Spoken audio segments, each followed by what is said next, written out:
Gridiron Glory starts right now.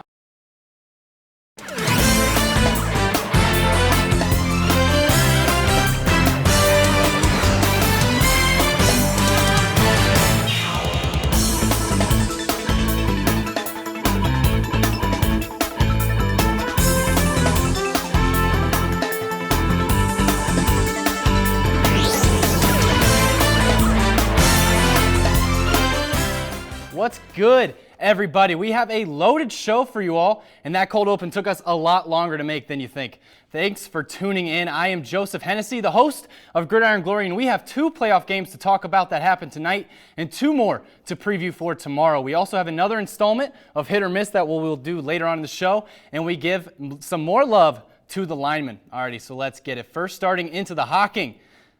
Alrighty, we're having some technical difficulties with our own Sam Wiesnith, who is out there that watched the Trimble Tomcat game. But first, we're going to skip ahead to and sticking in to Gloucester. Trimble is building up on their notoriety year by year, but off the field has its struggles with limited resources and under par facilities. They have a wish list for what they want, but the Tomcats still don't slump, and they don't play down to their competition. They pounce and trample on anyone in their path.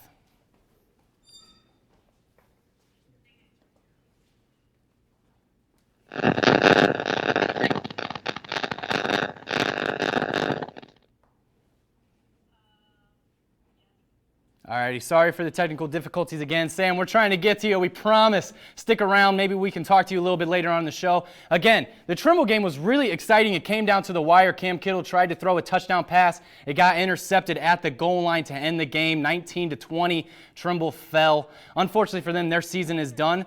But they had a great season overall, undefeated, running through the Hocking. Connor Wright, our Gridiron Glory Player of the Year candidate. He had himself a night, 3 rushing touchdowns. He tried his best. He tried to do everything he could, but it just didn't happen at the end there.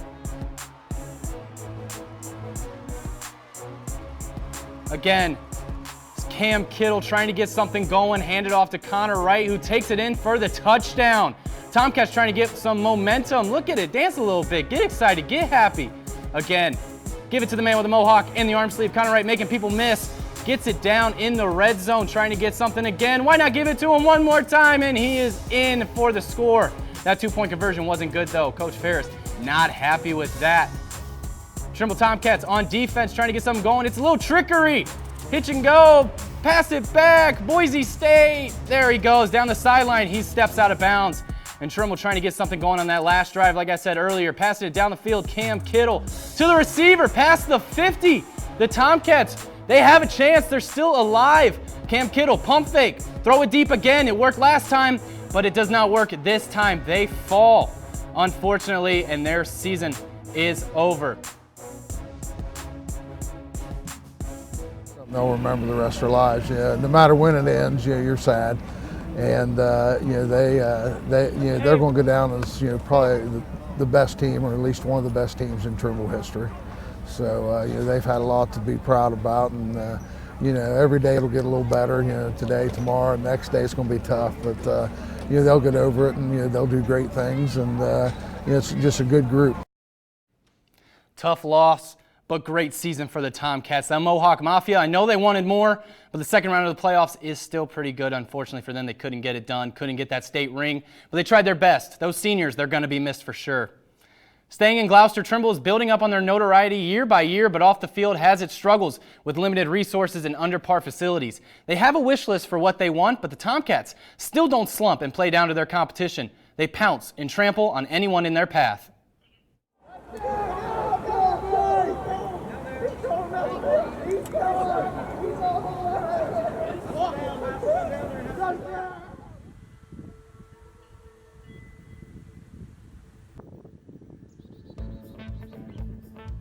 In southeastern Ohio, tradition means everything. For the Trimble Tomcats, tradition means beating opponents and beating them often on this field. Back when I played high school football, Coach Ferris was our offensive line coach, so some things haven't changed. Gloucester's always lived for football. People from Gloucester stay in Gloucester, so we beat people on that field that our grandpas beat. It's just something to give not just the team pride, but the community pride. We're in a Boy Scout room right now, and visiting teams in a tent over by the baseball dugout. In a way, it's kind of embarrassing that they have to go to a tent. The Trimble community as a whole believes if the school could afford better facilities and equipment, the town would be having more parades and bringing home more hardware more often. But you know, what we have is great and we love it, but we still don't have locker rooms, we still don't have restrooms. Our next goal is to get the locker rooms, which are $40,000. I think the weight room would be nice, just to maybe even just add more space to it. It's pretty cramped right now and we get a lot of people in there. You know, for years to come, you know, when we leave and all these things are left for the next Trimble football team, my little brother will be a freshman next year, and I'm glad that he can have all these things that we didn't have. It really springs a new life to the team. It's a whole new era of Trimble football. And we want to keep that Trimble football, hard-nosed, grass. And we'll raise money until as long as we're here. The press box, you know, looking up there and seeing that compared to what we had before, we had to climb the pole and just stand in a little crow's nest up there. But now having something nicer, I was just standing out with the coaches, just looking around saying, you know, this is really nice. Because all this time, you see all the success that the kids have had, it's time that we get the facilities to match that. Basket! The Eastern Eagles made it to the playoffs for the first time since 2001. We bring in TVC Hocking reporter Michael Roth, and this team is young. They only had 3 seniors who they're going to miss, but that backfield with this experience that they got this season is going to be good for them next season. That's right, Joe. Eastern has their two-headed monster of a backfield with juniors Blake Newland and Steve Fitzgerald back next season for the Eagles. They could make their offense even more dangerous in 2020. The Eagles started their season off slow with back-to-back losses to Trimble and Waterford in weeks 3 and 4. Eastern then rattled off 6 straight victories to snap their long playoff drought. The highlight of the regular season had to be the Eagles' 63-6 victory over rival Southern. Last season, Southern had a chance to make the playoffs, but Eastern denied them that opportunity. This season, Eastern was trying to avoid the same fate, and they left no doubt on the field.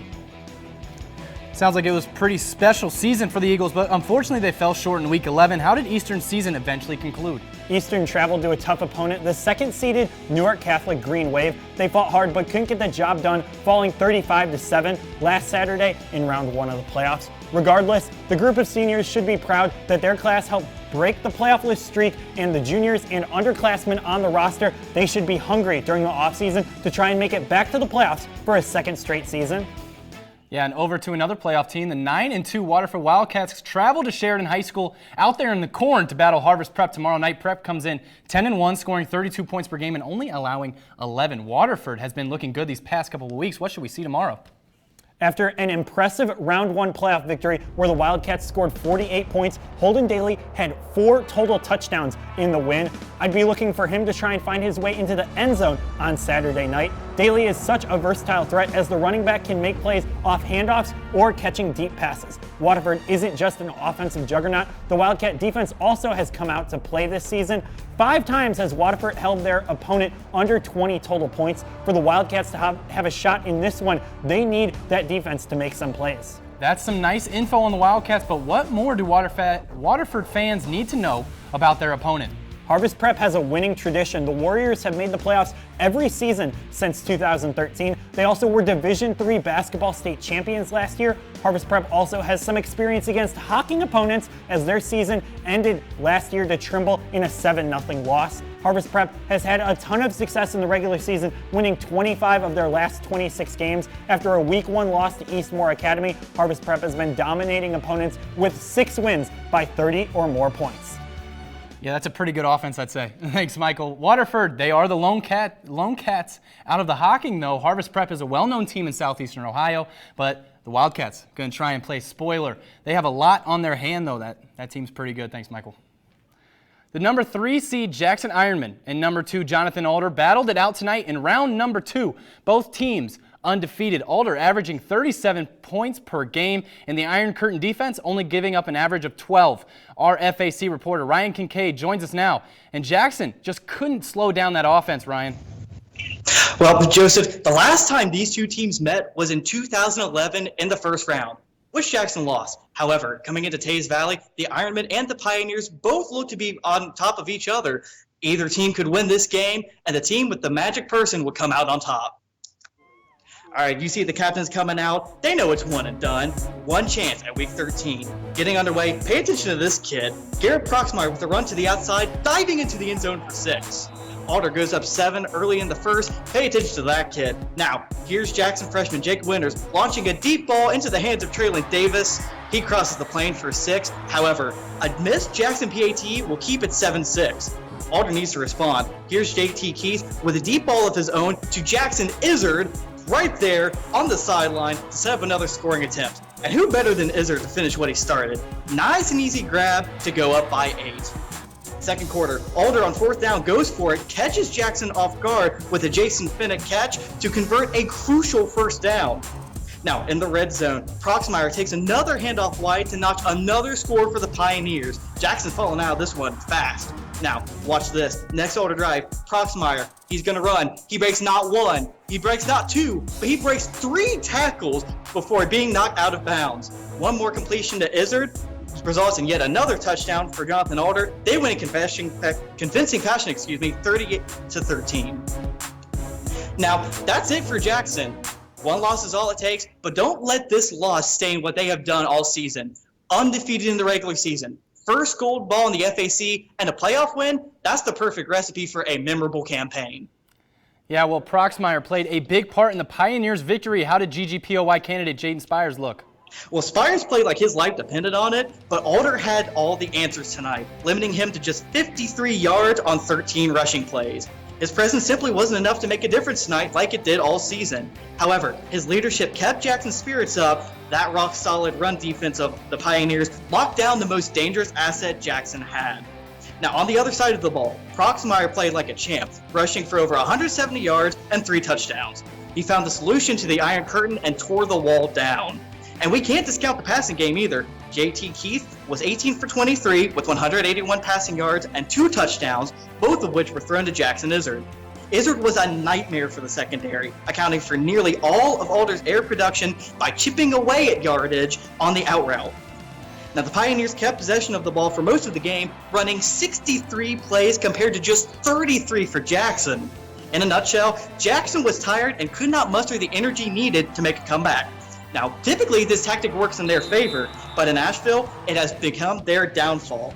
Their season ends 11-1, the best finish in quite some time. They have a lot to be proud of in 2019, and a lot of young freshmen and opportunity to look forward to in the future. So that's it for Jackson, but congratulations to Jonathan Alder. They advanced to the regional final against Bishop Hartley at a neutral location. Yeah, best of luck to those Pioneers. They're a really good football team, state championship contenders for sure. And for Jackson, it was a great ride, like you said, Ryan. No need to hang your head for too long. Get home safe, man. Our show is only 30 minutes long, but our social media is active 24/7. Shout out to our online executive crew, Nick Henthorn, Catherine Murray, and Anthony Marino for posting on our Facebook, Twitter, and Snapchat on the daily. Follow our Twitter at Gridiron Glory, like us on Facebook, and add us on Snapchat. You bring glory, we report it. We're posting a lot on our Player of the Year candidates, so go look at that after the show. We are announcing our Gridiron Glory Player of the Year next week, but this week we are showcasing another best of the best. All season long, we've had love for our linemen, and these guys have been pancaking, bulldozing, and doing it every week. Here are some of the best linemen in our entire coverage. The Trimble Tomcats are led by the right-trained Connor Wright, but who opens up the wide-open holes for him to run through? Their O-line is one of the best in all of southeastern Ohio and are led by Garrett Richards, number 72. Tomcats are known to fight for their territory, and Richards fights for Gloucester every week. In the Ohio, you've probably seen him. Well, I don't know how you wouldn't. He's 6'5". His name is Josh Bodie. Wellston Golden Rockets were led by Rylan Mullahan in the backfield and Bodie up front. He's tall with long arms and a motor that doesn't stop. The Golden Rockets soared past expectations this season, and having him up front helped that. Athens had some boys up front that made Joey Moore's life a tad bit easier as well. Number 79, Dylan Wojerman. This guy is massive. He threw around D linemen, sometimes even making them run into each other. Sheesh. In the FAC, Jackson ran all over their conference foes. A big part of that was Ty Ruckel.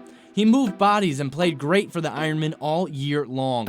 He's athletic enough to pull and move up to the second and third level. And he also has the strength to bully opponents and make them ask for ice on the sideline after trying to go through them. The Tri-Valley Scotties rushing attack was nasty. The Dogs were barking all season long, putting up 70 points multiple times. Their man in the center of the line, Caden King, ripped off his leash and ran over everyone. He's a big body that can take on a defensive tackle, but has the legs to pull and get outside. The athletes get all the love and the recognition from the newspapers and the television shows, but if it weren't for the linemen, none of it would be possible. And that is some lineman love. And now into D4 Region 15, where the number 4 John Glenn Little Muskies will battle the undefeated Licking Valley squad at Zanesville High School. MVL reporter David Butts is here. And David, John Glenn averaging 31 a game and only giving up 12. Licking Valley scoring 40 points per game, and they've already beat an MVL team in Sheridan in Week 1. And maybe the most daunting, Joe, an undefeated record for the Panthers coming into this playoff in the second round of the playoff action at 11-0. But even with those impressive markers, it'll be hard to overlook a John Glenn team that's finally got some playoff swagger after last week's 17-point win over St. Clairsville. While only 23-6 on the scoreboard, the Little Muskies opened the playoffs strong last week and gave us a sneak peek at what we might see tomorrow night. Specifically, that'd be the arm of senior quarterback Evan Williams in the sure hands of receivers like Reese Perkins. With 2 touchdowns last week and over 700 yards and 13 scores on the season for Reese, he's more than cemented himself as a Player of the Year candidate with a resume that's already impressive, Joe. It's only going to continue to grow if he can add to those numbers when it matters most in the playoffs, which he's already doing. But the greatest focus for John Glenn, for a John Glenn victory, just might be when their senior signal caller is on the sideline. With the Little Muskies defense coming off a stellar performance in which a 36-point per game scoring offense was held to just 6. And that defensive effort also resulted in 3 takeaways, under 250 total yards allowed, and a whole lot of hits on the quarterback, as we're showing you here now. The defense will need to bring that same intensity if they want to slow down the Panthers. Now, Joe, we were both expecting to see some points in John Glenn's playoff game last week, but I think we're going to look at another low-scoring affair for Little Muskies against the Panthers in which the defense might need to be the deciding factor. Yeah, and the winner of that contest tomorrow night will have a date either next week with either Bloom Carroll or Waverly. We will break down those teams at the end of our show, so stick around for that. But David, thanks for the great work. And hey, get on your phones. Yeah, you, watching the screen. Get on your phones. Download Twitter and follow us on there at Gridiron Glory. We are tweeting a lot, and no, it's not annoying, it's fun. We have a lot of information, and we know that you all need it. Follow me on Twitter as well, because hey, why not? I like to think I'm fun. I mean, my mom likes me. But again, go follow us on Twitter for up-to-date info about SE Ohio football. Now, John Glenn isn't looking forward to next season just yet, but we already know the MVL will look a lot different. Joining me now is MVL lead reporter Paul Roth to talk about the changes. Yeah, Joe, and the MVL as we know it will be no more going into next season. Now, the conference will not only be splitting into 2 divisions, but there will be 3 new teams joining as well. First up, let's take a look at those teams, all 3 of which are coming over from the East Central Ohio League. Now, first up, the Riverview Black Bears. They're the most familiar of the 3 new additions because they were previously in the MVL from 1973 to 2003. Now, they finished 5-5 this past season and are in Division 4 Region 15, same as John Glenn, Philo, New Lexington, and Maysville. Now next is the Coshocton Redskins. Tougher season for them. They finished 1-9 on the year. And interestingly enough, though, they actually faced New Lex, Philo, and Crooksville and lost to all 3 by at least 20 points. And then finally, the Meadowbrook Colts. They had a 5-5 season and beat both Coshocton and Riverview, and their starting quarterback, Josh Hupp, will be around for 2 more seasons, meaning they could be the best of these 3 new teams. And now let's break down how the divisions will look, though. Now, essentially, they're going to be splitting them up by the number of students. So in the bigger schools division, there will be John Glenn, Sheridan, Tri-Valley, Philo, Maysville, and newcomer Riverview. And then in the smaller schools division will be New Lexington, Morgan, Crooksville, West Muskingum, and then the other 2 additions of Coshocton and Meadowbrook. And Joe, this has been in the works for a while. MVL League Commissioner Scott Welker said they've been looking to expand since 2010. Yeah, it's going to help out those smaller schools for sure. Thanks, Paul. And now over to the TVC Ohio, where reporter Ethan Sands is alongside in the red zone to dive a little deeper on a team that has 2 candidates in the running for awards this year. Joseph Rollin Mullahan and Coach Mike Smith were the key pieces of this Wilson team's success this year. This is a team that hadn't had a winning season since 2006, and the change has noticeably been on the field, but also on the sideline with Coach Mike Smith. This team almost completely reversed their record from last season as they went from 3-7 to 7-4. And in all 7 of the team's wins, there was only one game that they won by less than 20 points. So sure, that can be a testament to the offense of this team, but give the defense credit when it's due. This team was led by its top players on both sides of the ball, and I started watching this team from the warm beginnings of September to the brute and cold nights of November. And this team never seemed to have an issue with keeping up tempo. Of course, Coach Mike Smith might disagree with me, but that's what I took away from how hard these kids worked in the offseason to get better. And the only way to do that is to get players to buy in. And that is a noticeable trait in the players this season. They all had one goal, and one goal only: win, and win by any means necessary. I could go on for 30 minutes about these guys, but let me keep it short and sweet. Coach Smith lit a fire under these kids this year that I hadn't seen in a long time. And Riley Mullahan played hurt this whole season and still managed to put up big numbers. Yeah, the leadership that Mullahan is passing on is crucial for years to come, and the energy that Mike Smith brings to that field has been electric, Ethan. We'll have to see how this year's success translates to next year. Thanks, E. We have announced our Player of the Year candidates, and now we need you. For your hometown kid to get the trophy, they need your votes. We have more than 6,000 votes already, but we need more. I can't say who is in the lead, but I will say that it is incredibly close, like less than 10 votes apart close, so keep voting. Thank you to everyone that has voted so far. We really appreciate it. Now we move on to our last hit or miss segment of the year, and TVC Ohio lead reporter Jacob Murray is here to dish out some ankle breakers and some punishing tackles. Yeah, Joseph, you got everything correct the last time you did this segment, but I'm going to try and trip you up. We got a lot for you. You ready for this one? Oh, we'll see. We'll see what happens. All right. Now let's get it started now. We start out with an intense matchup right here between the John Glenn Little Muskies and the Crooksville Ceramics. And they were charged up for this one coming out to the field. They were ready to go. Noah Wilmeyer will take the handoff, and the hole would be right there for him, but Ethan Spark will be there waiting for him. Now, hit or miss? Yeah, miss. He's got the cut. Oh, but right here, he cuts in, and he gets the hit right here, forces the fumble, and they would go on to lose this one 42-14. But next, we travel out to Trimble for their playoff matchup, and on this drive, they hand it off to Connor Wright. They've been doing that all season long. He gets stopped right here, so they got to try something different. Cameron Kittle rolls to the outside. He makes a cut, but there's a guy right here ready to tackle. He misses. He misses. He spins off, and he scores a touchdown, right? That's right. He bounces right off him like he's jumping on a trampoline going down the sideline, and he would score that touchdown. They would win that one 26-14, though they didn't win the one tonight. I remember that play. Now, that was awesome. Moving on, travel to Vinton County as Wellston was looking to go into the playoffs red hot. RJ Kemp would break to the outside here, and there are two Vinton County defenders right there. Hit or miss? Double hit. Smack him out of bounds. He breaks it back to the other side. Goodness. He goes to the outside yet again, down the sideline.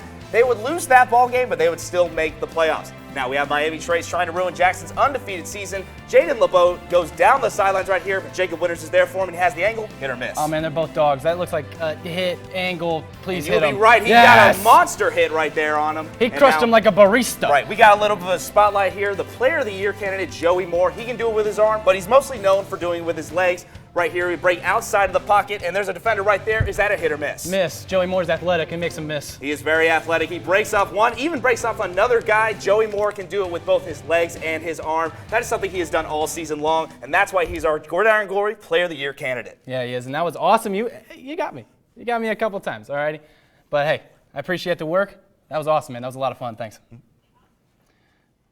The athletes score tutties. The linemen pancake and do the dirty work. The athletic trainers are the unrated heroes of the whole team, along with the water boys, and the head coaches oversee them all. Every week, our teams ball out on the field. Coaches try to get their most out of their players. These men did. Here are the Coach of the Year candidates for Gridiron Glory Season 21.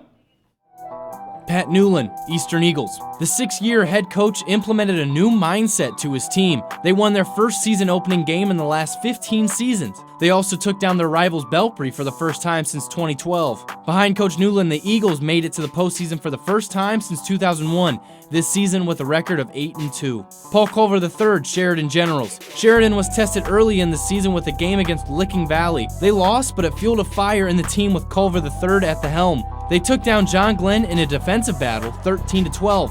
When the regular season wrapped up, it was final that Sheridan would repeat as MVL champions and make it to Week 11. They lost the Dynamic Player of the Year, Ethan Heller, and they still made it to the postseason, making Culver one of the best coaches in our coverage. Andy Hall, Jackson Ironman. The Jackson Ironmen ran through the FAC this season with Coach Hall on the headset. That Iron Curtain defense only allowed 12 points a game. They took down Athens in Athens, Wheelersburg for the first time in a couple years, and Wellston for the last time in their more than 100-year rivalry game this season. This is an all-around solid football team that isn't afraid of anyone.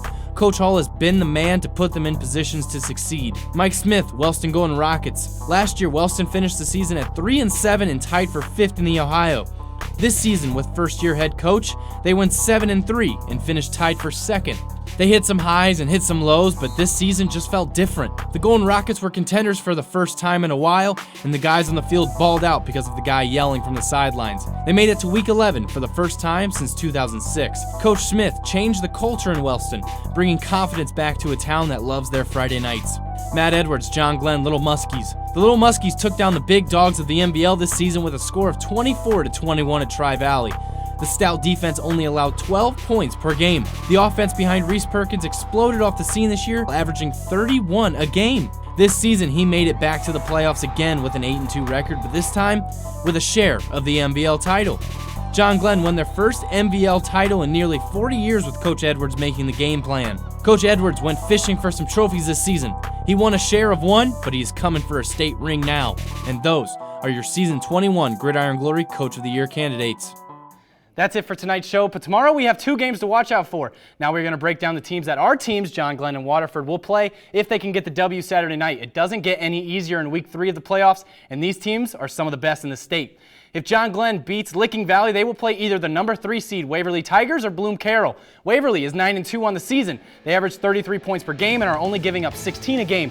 Bloom Carroll also 9-2. They average 36 a night and give up 19. Both teams good. Both could give the Little Muskies some trouble if they can get the win Saturday night. Bloom Carroll plays Waverly Saturday night. Over to D7, Region 27. If Waterford wins, they will play either number 2 Newark Catholic or number 3 Shadyside, who play Saturday night. Both are 8-3 on the year. The Green Wave of Newark Catholic are averaging 29 points per game. The Tigers for Shadyside are scoring 33 a game. Catholic defense has been pretty good, only allowing 18. Shadyside is giving up only 12. And on to next week's show. Again, it's going to be a full hour-long special. Sit down on your couch, grab a pop, bring the popcorn, turn off the lights, get cozy, but do not fall asleep because it's going to be a good one. Player of the Year interviews, Coach of the Year announcements, recaps of all of our conferences. The MVL had a share of champions. Trimble ran through the Hocking. The Ohio was up in the air, and the FAC was dominated by the Iron Curtain. But who should we watch out for next season? Tune in next week, and we'll tell you. We have the information you need and want. Next week, 11:30 p.m., WOUB. And as Ryan Reynolds said in one of my favorite underrated movies of all time, Just Friends, watch. You might learn something. All right, next week's show is going to cause a Donnybrook. I'm expanding my vocab. Google that one, folks. All righty, we'll see you next week. That's it, again, for tonight's show. Next week, is our hour-long finale. We're going to have those interviews. We're going to have a lot of fun. And don't forget, we didn't forget, we will announce our Coach of the Year and our Gridiron Glory Player of the Year. But you have to go onto our social media accounts. You have to vote. Your vote matters. Tune in next week to see if they will win. We're pumped. And remember, there's nothing better than Friday nights and Gridiron Glory. We'll see you next week.